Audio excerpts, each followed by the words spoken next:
Welcome to the DevReady Podcast, where we're helping non-techs build better tech. Today, we have Saleem Qureshi joining us, entrepreneur turned investor. Saleem, thanks for joining us.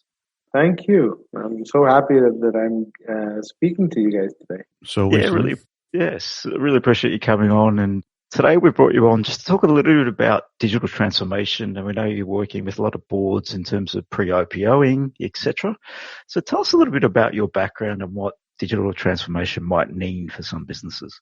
Okay. So my background is I started off as an entrepreneur about 17 years ago, and I was studying medicine, and my research was on the human brain and neurology, and basically how chemicals travel, from one neuron to another, how neurotransmitters travel from one neuron to another.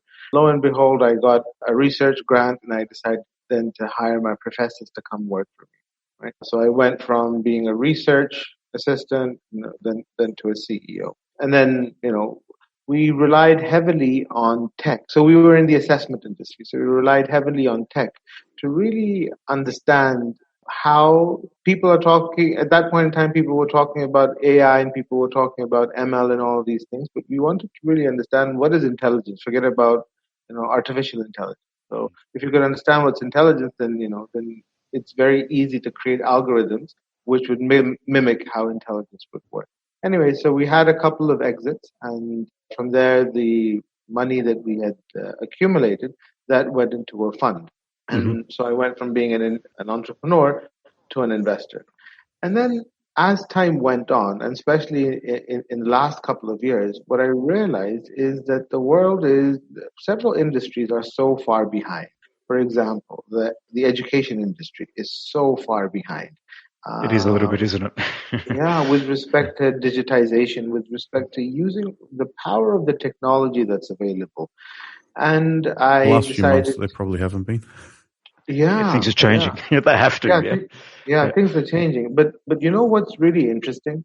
What's really interesting is that although the technology has been introduced into the education sector, so hence ed tech, right? Mm-hmm. But the people are still, analog. They are so yesterday.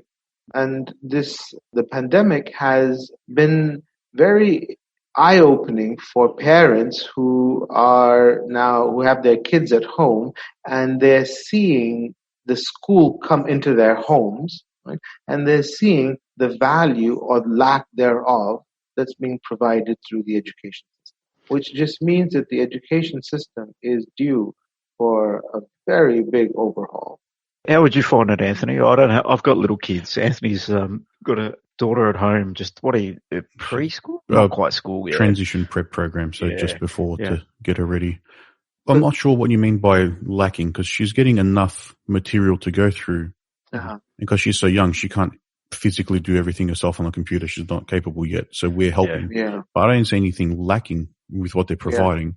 All right, so you might not see it for younger kids, but let's talk about grade 2, grade 3, grade 5, grade 12. So all the reports that we are seeing from the US, a lot of schools within the European region, a lot of the schools within Africa, definitely schools within Southeast Asia and in countries like Vietnam and Thailand and Philippines. The education system is so backwards. It's not training our kids for 2030, and these kids are going to graduate in 2030. Well, one of the reasons is because the teachers they themselves don't know what 2030 is going to look like, right? The people who are setting the curriculum, they don't know what 2030 is going to look like. Hence, the whole curriculum is so far behind. So basically, we're teaching kids, the curriculum of the 1980s.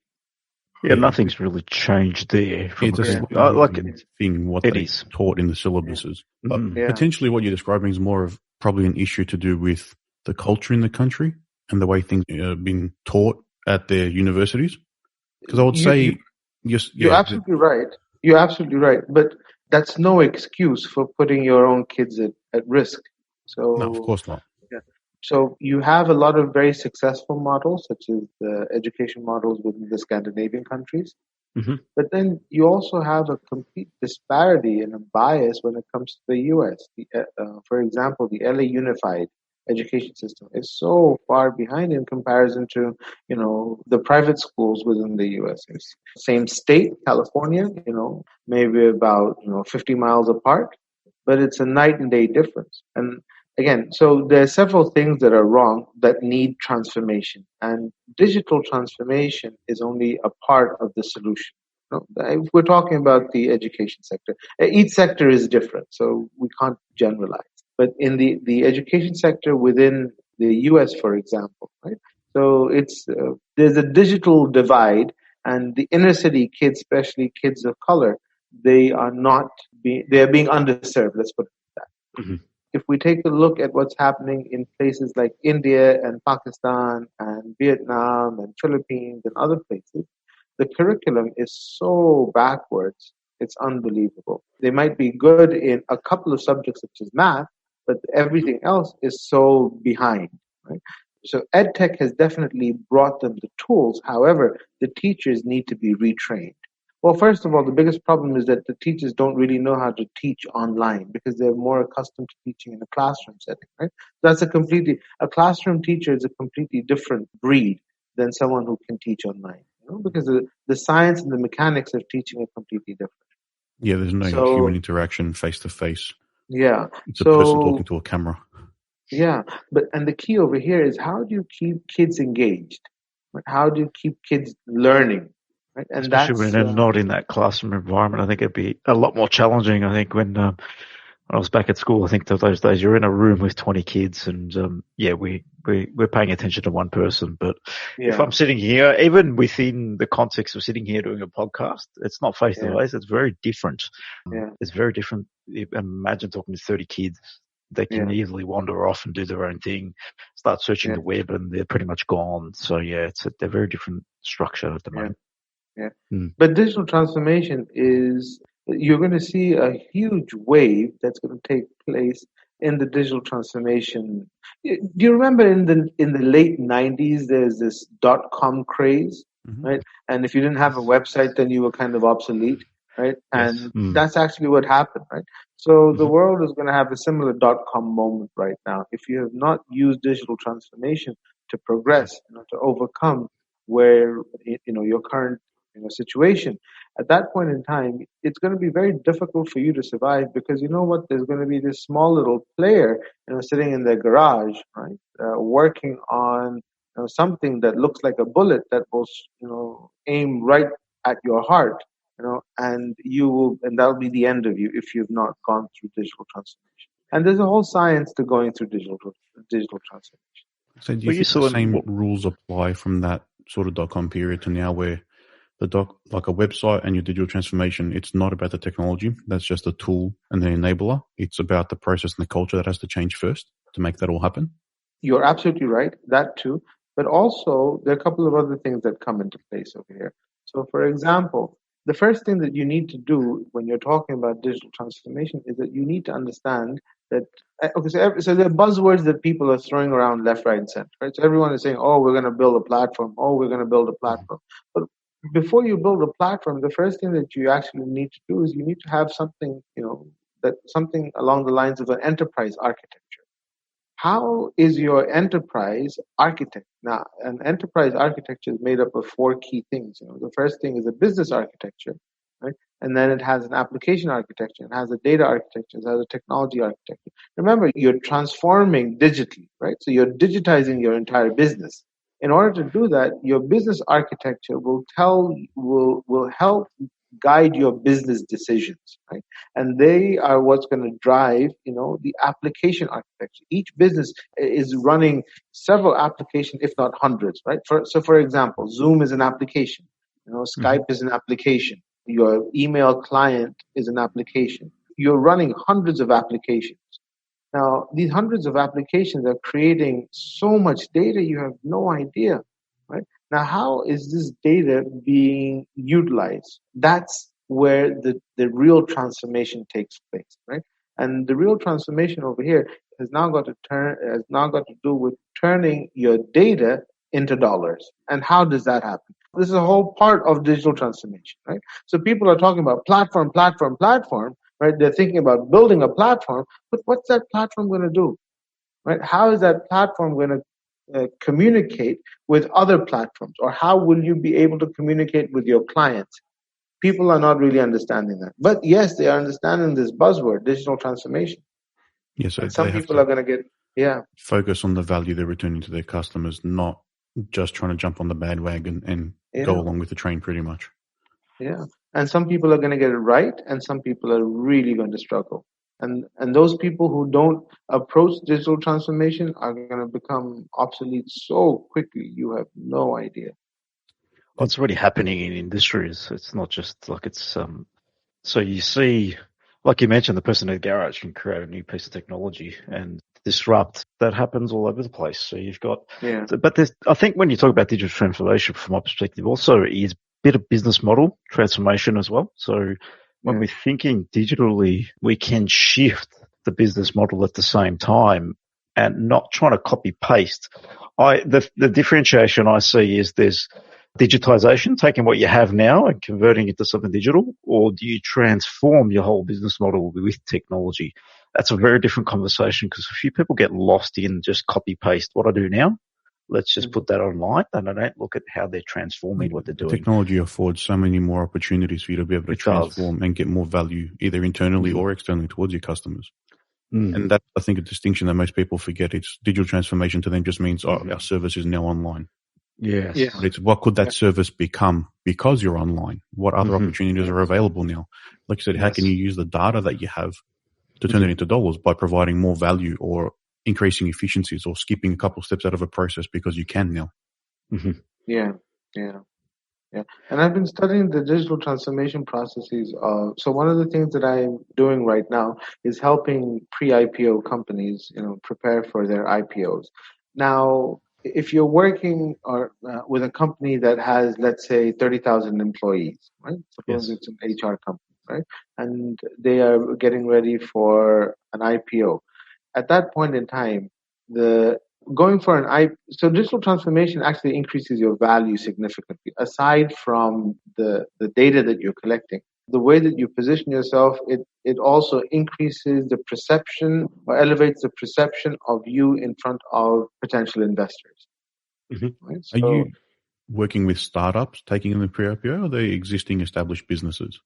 So I run a fund. The fund name is Assessment Fund.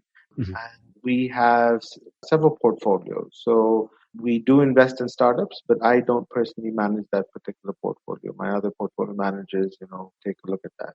What I like to do is I like to address or work with mature companies that have been around for a little while, and now they are ready to have a liquidity event. So that liquidity event could mean either they go IPO or they go down a private equity route. Both have similarities. They're not the same, but both have similarities. But it's all got to do with understanding or making your investors or potential investors see and understand how you will be relevant for tomorrow. It's the same thing for a startup. The dynamics might be slightly different, but it's the same thing. You need to show your investors how you are going to be the one who will be able to disrupt. Right? So startups talk about disruptions, right? More mature companies talk about business continuity. Yep. The startups are technology first, with existing businesses are process driven and ingrained in their culture and have their ways. So the transformation would make a huge difference for them. It can. On that, Saleem, how do you find working with, like we work with a lot of corporate players and businesses trying to build technology within them, but generally find there's a lot of pushback, especially within the bigger the organization, the more challenging it might be for people within it to embrace technology because of the fear factor of, it might replace my job, or why should I give up what I do in my head and convert that into tech?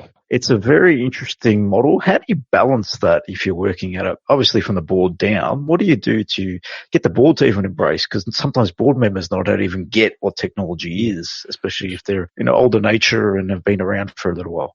Too many layers of bureaucracy in some they can be. You're absolutely right. So one of the reasons why the boards are not able to understand the technology, it's actually the fault of their technology vendors, right? Or the people who are pitching the technology to them.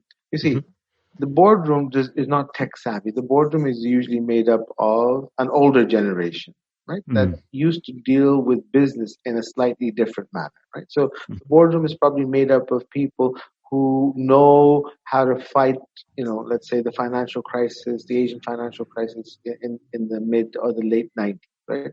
It might be made up of the people who fought the dot-com bust in 2000. It might be made up of, people who are much older as well, who date back as the stock market crash of 1987. So to those people, if you start coming and start talking about digital transformation, they're not going to get it, right? And you know something? It's not the fault of the board, right? It's the fault of the people who are communicating it to the board. And that's why they're not able to close a sale. So, for example, a tech vendor who wants to pitch something to a board but cannot talk in the language of the boardroom, they're going to fail. It's in terms of language of the boardroom. What does the boardroom care about? Let's put it that way. Okay, so the boardroom's responsibility at the end of the day, right, is to increase shareholder value. So you're going to be talking to me about servers and cloud and this firmware and VMware and all these things. How does this help me increase my earnings per share? All right? Yep, it's all about dollars saved or extra money in the bank.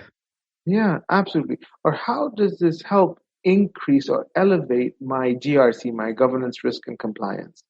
Right? Or how does this help increase my business continuity or my business sustainability? Right? So these are the core things that affect the boardroom. Now, at the end of the day, regardless of what a boardroom says or a board member says, at the end of the day, it's all about earnings per share. Because the board has this fiduciary responsibility to the organization, to its investors, to its shareholders. Right? So if the vendor or the person pitching the technology does not understand the language of the boardroom, the thought process is not going to go through. And this is one of the main reasons why, one of my main responsibilities that I've taken upon myself is to basically educate the boardroom on the impact of digital transformation from a financial standpoint. Right? So I talk to them with respect to the balance sheet. Now, everyone is able to understand balance sheets. Everyone is able to understand numbers, right? Correct. And you might not be able to... Go ahead. From that perspective, so you mentioned it's the vendor's responsibility to sell it into the board. I think you're correct. It's in reality, if you can't sell the board on what's important to them, then that's the fault of the salesperson. So, but also from the board's perspective, does the board need to position themselves to be open to digital transformation? Because you can find roadblocks at a board level if there's no openness to this. So how do you approach that? Should some people on the board be tech savvy? What would you recommend in that aspect if you're going to be just building your board? Open-minded even, so they're not stuck in their ways? Okay. So if person A comes and they start talking and pitching all kinds of really, really amazing tech and platforms and integration and, migration and everything, right? And data lakes and data warehousing. And the other person comes, and there's person B who comes, and he says, you know what? If you adopt this thing, this particular technology, right? The net result would be an increase in your earnings, by 20%. Yes, right? It's a different conversation, something they can understand. Yeah. Absolutely. Absolutely. So the boardrooms will always be open to increasing shareholder value, right? But the problem is that the people who are pitching, they miss out on this whole thing, right? Because they're living in their own silos. And you know what? A lot of the people who are pitching technology right now are millennials, right? Not understanding that the boardroom is not really the millennials, right? It's a lot of the baby boomers, right? And it's also the Generation X, right? So as it is, there's a complete divide with respect to the thought process. Right? So the millennial will be talking a million miles an hour, while the boardroom will be thinking, what is he really trying to say over here? Right? So again, the responsibility to the shareholders comes from the boardroom, right? But the responsibility for the adoption of the technology, is not the boardroom's fault. It's a lot of the fault comes down to the people who are pitching it. So yes, the boardroom is responsible to its shareholders, right? Mm-hmm. So that's where the responsibility lies. But if I don't, suppose I'm trying to learn Chinese, and if you're teaching me Chinese in Chinese without translating that into a little bit of English before you go into Chinese, then you're losing me from the very beginning. Yeah. So that messaging is important. Yeah. Oh, if it's like what we talk about, it's never about the tech. In reality, it's always about the outcome. So if you're more outcome focused, solution selling, what are you actually selling? What am I going to get from this? It's the same conversation. You walk into any conversation and talk about the tech stack, the AI that's in this and the amazing things this does, or the encryption mechanisms, bits and pieces. It can come off well if someone's tech, but if they're not, you can lose them pretty quickly and they just don't understand the context. And I think it's an important point. We need to talk to the people that we're selling to and in the same mindset and same language that they use, not the language we use. Yeah. Yeah. We're getting ready with one of the companies that I'm working with. We're getting ready for an acquisition, right? Okay. So as we're getting ready for an acquisition, we're taking a look at how this particular acquisition will increase the organization's value with respect to earnings per share, right? Because at the end of the day, for the boardroom, it all comes down to earnings per share, right? So how are we reducing our cost if we acquire this? If we're reducing our cost, automatically that impacts the earnings per share. The earnings per share goes up, which means the PE ratio comes down, which means that you are undervalued, which means that someone will start buying your stock and your price of the stock will go up. So as we're making this acquisition, we're studying how through an acquisition we will be able to move faster towards digital transformation. Okay. Right? Those who cannot or who find it very difficult to build the whole process of digital transformation can always start acquiring entire businesses or business units, which will help them move faster. Yeah, correct. Well, it becomes acquisition's one thing, but it becomes how that acquisition's managed, because if it's not managed well, they can end up pretty badly as well. So I think, yes, acquisition is a way to bring in resource and capability, and then how that capability is managed is also very important. Yeah. So in terms of the way you look at it, let's just take a lens back, because you've talked a bit about vendors and tech vendors coming in and potentially being millennials pitching to boards and pitching to organizations around transformation. Some of the opportunities that you see for people from the outside in that can add value to some of these big organizations, where do you see the opportunity lies over the next 3 to 5 years? That's actually a very interesting question. That's a very, very interesting question, because 3 to 5 years is actually a lifetime. It is. I didn't say 10. I didn't say 10 plus years, because there's no such thing anymore. 3 is a little cusp of probably what we can get our head around right now. I think the next few months is probably a challenge at the moment. Yeah. Okay, so the way I'm taking a look at things, it's becoming very evident that there is going to be a very, very big paradigm shift in how people work. Right? So regardless of what industry you're in, the work from home concept is now becoming, forget about being a reality, it's becoming mass adoption of work from home. Right? It has been. I agree with that. The other thing that's happening is that as unemployment is increasing, stock market or stock prices are also increasing. And that's never happened before. Right? This is happening for the first time. Right? Now, the last time a glimpse of this was felt was in the collapse in 2008. Basically, what started happening was that when the financial crisis hit the world, companies started laying people off. And as they started laying people off, they started bringing in, or they started adoption of technology. And as they started adoption of technology, they went into something called RPA, robotic process automation. And as RPA started kicking in, they realized, you know what? I don't really need Jack to do this work for me, right? We can just, slap in a couple of applications together, and that will then, serve they'll replace Jack. And that was the first, first wave of digital transformation, so to say, right? And then what happened is that the stock prices, started going up, but unemployment was not going down. I'm talking about global unemployment, right? Yes. And then the world saw a new term being coined called long-term unemployed. So these are the people who have been searching for jobs for the longest time but are not able to find the jobs.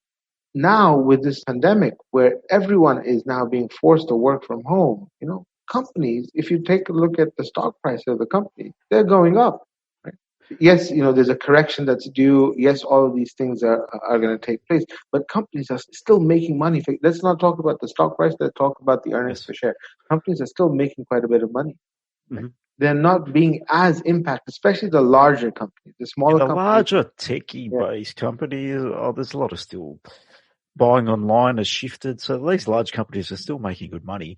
But there are overinflated companies out there still. Right now in the current climate, there's some massive overinflated prices on some of these businesses as well. Yeah, but the people who have overinflated these prices, they're obviously investors, right? And some of them are pretty intelligent investors. And their prices are being overinflated primarily because, they're realizing that the large tech companies are going to grow even larger, right? And the smaller... Consolidation. Yeah, the smaller player is going to be priced out of the market, or they won't be able to survive, right? But anyways, the real challenge for the world is going to be unemployment, because this work from home, thing is really going to test people's ability to upskill themselves, right? So that they can stay relevant. Get it, right? As RPA is kicking in, so it's like Lord of the Rings kind of scenario where all of, this battle forces, digital transformation coming in and unemployment coming in and, people not being able to upskill themselves, and then Mordor coming in. And is it that they're not able to upskill themselves, or they're not afforded the opportunity by their employer? Because some people will still upskill themselves on their own merit and their own time. You know something? If there's anyone that's out there who says that I don't have the resources to upskill themselves, they are flat out lying. Correct. Because everyone's got the great resource called YouTube. Yes. There you go. As a minimum. Whatever. Yeah. There's there so you much go. on there. Yeah. So you can either stay relevant, right? Or you cannot be counted. The choice is entirely up to you. As you said, 3 to 5 years, right? So the 3-year cusp, the people who are not doing, who are not constantly learning, right? They will be so left out of the new economy. And no one really knows what the new economy looks like, but there's a new economy that's being created. But self-learning or lifelong learning, as some people are coining it, is a very, very crucial and very relevant phenomenon. And we all will need to become lifelong learners. Look, nowadays you don't need a college degree, right, to apply for a job in even the most prestigious firms such as Ernst & Young and KPMG and Deloitte and IBM and Facebook and Google. You don't need a 4-year college degree. And one of the reasons why you don't need a 4-year college degree is because it's cheaper for them, or it's much easier for them to take kids out of high school or kids right out of college even before they've graduated and retrain them. But one of the reasons why this is happening is because the education sector is so far behind. Companies would rather have people unlearn to relearn, and things that are more relevant. And this is something that's happening, globally. But I think that's not a problem with the education system, because they can't always jump onto the newest thing and teach you the newest stuff. Yeah. Because they might jump onto something and then that's no longer relevant 6 months later. So that's... I was going to say, it's their responsibility sort of to instill in the student like a willingness to learn. They have to teach you the fundamentals and you have to take that on board. So that's what I got out of university. Yeah, but not everyone does. Yeah. No, yeah. But what you got out of university, the time that you were in university was a completely different time. Yeah. Right? Yeah, it was 2000. Plus, you need to think about, Anthony, what you're learning at university was tech. Yeah. So you had to go and learn. It was not learning out of a textbook and accounting practice. Yeah, it's different. Things. The accounting stuff is different. Yeah. That's not going to change. too often. Yeah, but it is big legislative sweeps for something to change for them to rewrite the syllabus at a university. Same in the law department. So what is in those books stays in those books for a long time because that's the law. But that's what stays in the books, but the people don't get educated on the changes that are occurring in business. So accounting today is very different from accounting 10 years ago. Yeah. And Anthony, if you forgive me, I'm going to disagree with you. Right? Not a problem. And one of the reasons why I'm going to disagree with you is because if I am paying for education, it's your responsibility, the people who I'm paying, right? It's their responsibility to make sure that what I'm learning is completely up to date. I agree with you because I remember sitting back at uni and learning, and I think, Anthony, you can attest to this. I think you're going through a games degree and learning things back from the 1980s. So I think that's not relevant to even the time of what you were doing. So yes.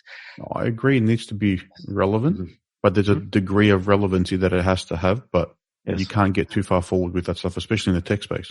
I think if they teach you the wrong thing, within 6 months you've lost it potentially. Yeah. So they have to teach you the fundamentals regardless of what it's in, not the newest, shiniest thing. You're absolutely right. But the tech space is an anomaly, right? So let's take a look at... That's another kettle of fish altogether. I'll give you a real life example. I won't mention the name of the country, right? But this is something which is happening in many nations. So there's this really big university. I'm talking about last year, 2019.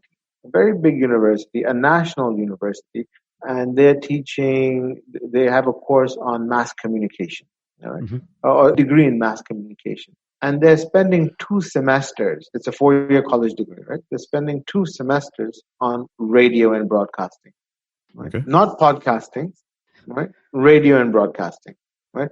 And what FM is and what AM is and what, all of these other yesterday's technologies are, right?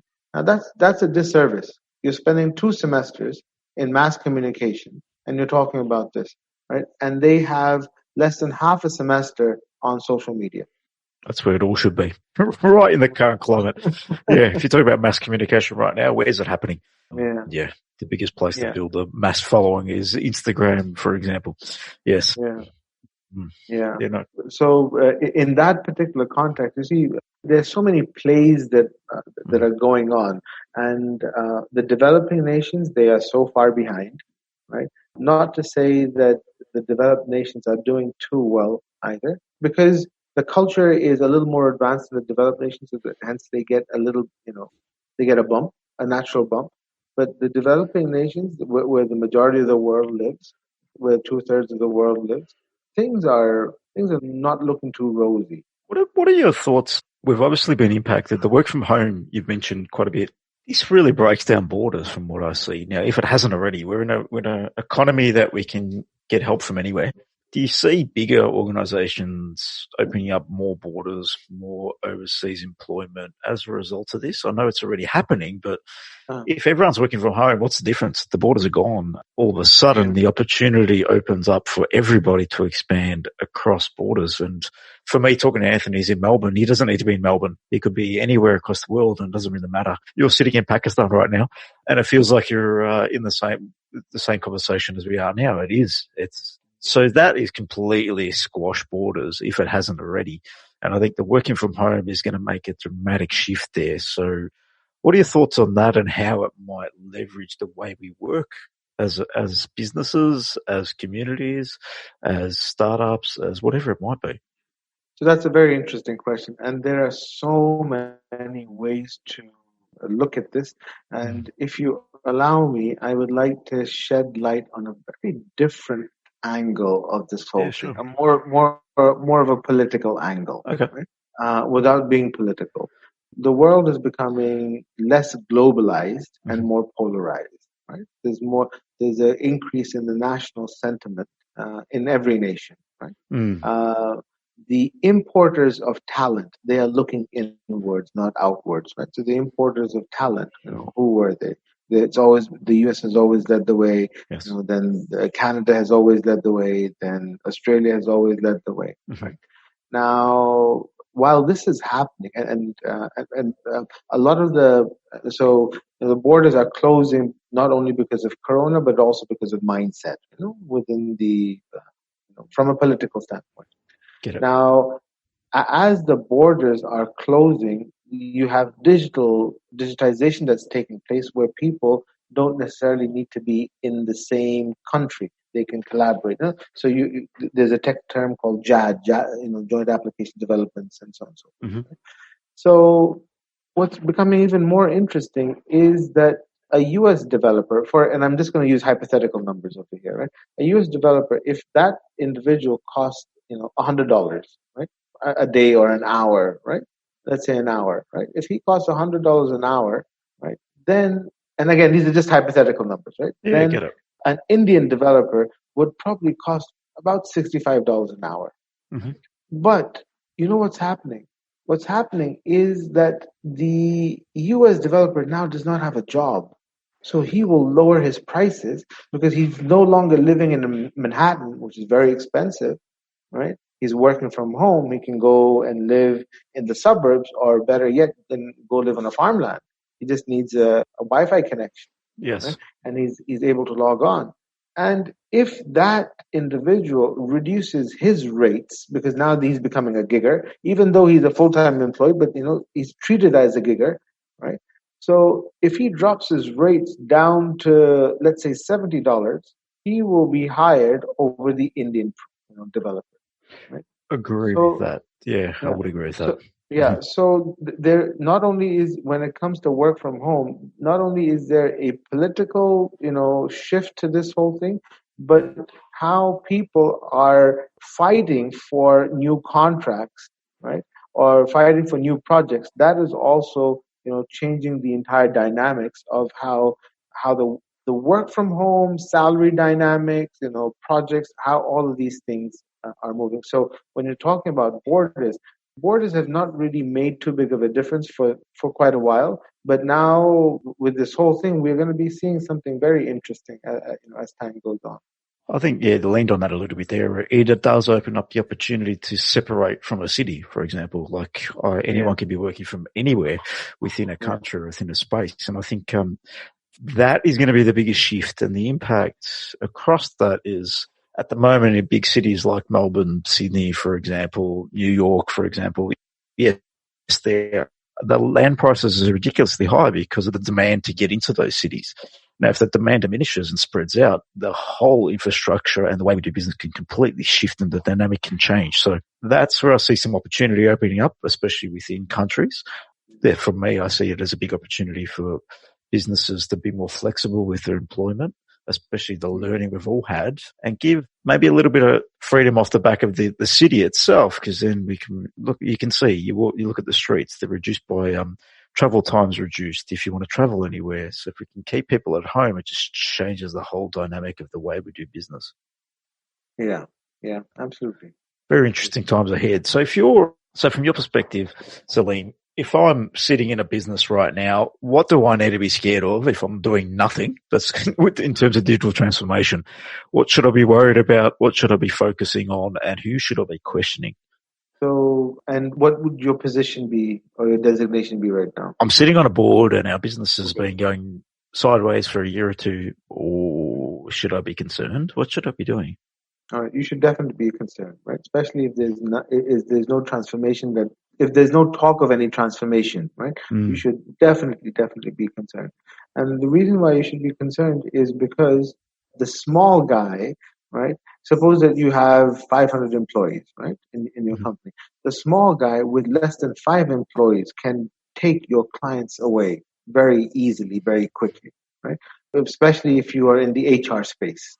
Right? If you're running an HR shop, right, or a recruitment shop, the smaller guy can take your business away just like this, because there's so many tools. You no longer need to hire recruiters because you have bots that can do a lot of the work for you, the interviewing, the screening, and so on and so forth. Right? So if your business is going sideways and you're not doing anything with respect to digital transformation, then rest in peace. I like it. So there's no 3 to 5 years for you, basically. So it's a tough one because we've done business. The business has continuously evolved, and I think you've touched a bit learning side of things. And I think even at a board level or whatever level you're at, you need to be learning and you need to be aware of what's coming. Yeah. I want to give you, it's easier for smaller companies to transform, right? But it's very difficult for large companies to transform. Yeah, I agree with that. So my team is, so full disclosure, we are getting ready to increase our shareholding in Volkswagen, right? And my team is actively researching, should we invest in Tesla or should we invest in Volkswagen? And it would be a significant investment from our portfolio, right? A very large chunk of our portfolio is going to be going towards this. As we are doing our research, we have come across something so interesting that it has just completely blown my mind away, right? And that is that Volkswagen, which used to be an automotive company, is transforming itself away from being an automotive company to being a software company. Can you believe that? No, I didn't know that, but I do now. That's interesting. Considering the direction cars are traveling in. And self-driving cars, it's not about the car, it's about the software. Without the software, there is no self-driving car. Yeah, absolutely. Because now the car is a part of the business process, right? The real value is in letting the individual, the owner, live their life to their fullest, right? And the car is just a tool. So they've built something called a one digital platform, right? And this one digital platform, it's so out there. Okay, just to give a little bit of a context, the revenue for Volkswagen for 2019 was $252 billion. The revenue for Tesla was $16 billion. Yeah, and well, how's the value of Tesla so high? But let's not go there. Continue. Yes. I'm just watching that share just can increase like a rocket and waiting for it to come tumbling down. But yeah, let's continue. Yeah. So VW manages 12 brands, right? So Bentley and Audi and Lamborghini and Bugatti and Ducati and MAN and Seat and so on and so forth, right? So they're realizing that they run 122 factories globally, right? Yes. And if they move towards a digital transformation, what they need to do is make sure that each factory is learning from each other, right? So if parts are breaking down, or there are lots of complaints that are coming from the factory in South Africa, how is China learning that, right? And how is another another factory learning that?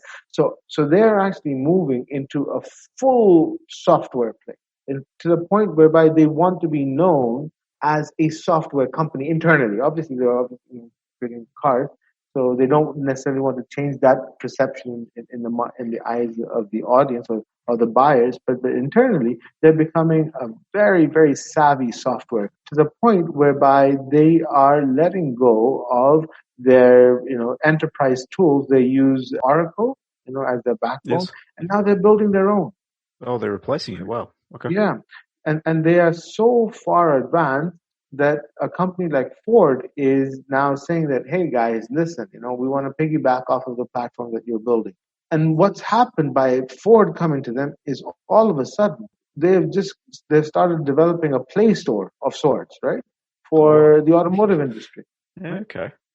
Yeah. So if a large company like Volkswagen is able to, maneuver itself and go through a complete rethink of their, of who they are and where they want to go, and create a whole new roadmap towards digital transformation, then it's no excuse for a smaller player. Because, if you're managing a balance sheet of $252 billion, right, and you are moving towards a complete retransformation, that should be some concession for a smaller player. I think that tells everybody that you must be doing this, in my opinion. Yeah. If you're $250 billion revenue and you're transforming the way you do business, everybody needs to be transforming the way they do business. That's what I get out of that context of that. Yeah, absolutely. So Saleem, thank you for joining us. It's been very insightful around digital transformation and what that might mean to a business and how that might actually add value to your bottom line. And especially, I think some key takeaways for me around the ability for the vendor to sell up to the board. And I think that's very important, but also anybody's capable of transforming, and don't treat it as digital. And then in that case, transformation for Volkswagen is about changing to a software company. digital transformation is not taking what you do now and just turning it online. It's evolving the business model. So for me, it's about taking those learnings and how do we evolve? How do we add more value to our consumers or to the next level of who our consumers might be in the next 3 to 5 years as well? So we need to be thinking ahead there too. And just before we let you go, Saleem, I was going to say, is there any sort of key points or tips you can give any sort of like the smaller organizations on how they should begin the transformation? Yeah. So the first thing that you should start doing is you should spend a lot of time on understanding what your business looks like today and how you want it to look like tomorrow, right? And then from there, you should draw a roadmap, right? And you don't need to spend any money in order to do all of this, right? This is more of a thinking process. And once you've understood, what transformation actually looks like for you through this roadmap, that's when you'll be able to, take the first step towards a real transformation process. The transformation starts in strategy, not in implementation. So I think that's a good takeaway. Yeah. The technology is never the starting point. No, it never is. That's just the tool that gets you there. So if anyone wants to reach out and get a hold of you or make communication, how might they contact you? I'm available on Twitter. Yeah, okay. So my handle is SQView. So you can contact me through Twitter. That's probably the easiest way. And I'll share out the content and the links in the show notes when we post them out. Yeah, perfect. All right, wonderful. I'll send you my email address so you can put it in there as well. Perfect. Okay. Well, thank you so much, guys. This was so nice, and I'm so happy that I was able to connect with you guys today. No, I really appreciate it. And good to learn a bit more about you and your background and where you're headed and where you're going moving forward. So thank you for sharing. Yeah, thank you. It's been a great chat. Okay, all right. Take care. Thanks so much. I'll speak to you guys soon. Bye-bye. Bye-bye.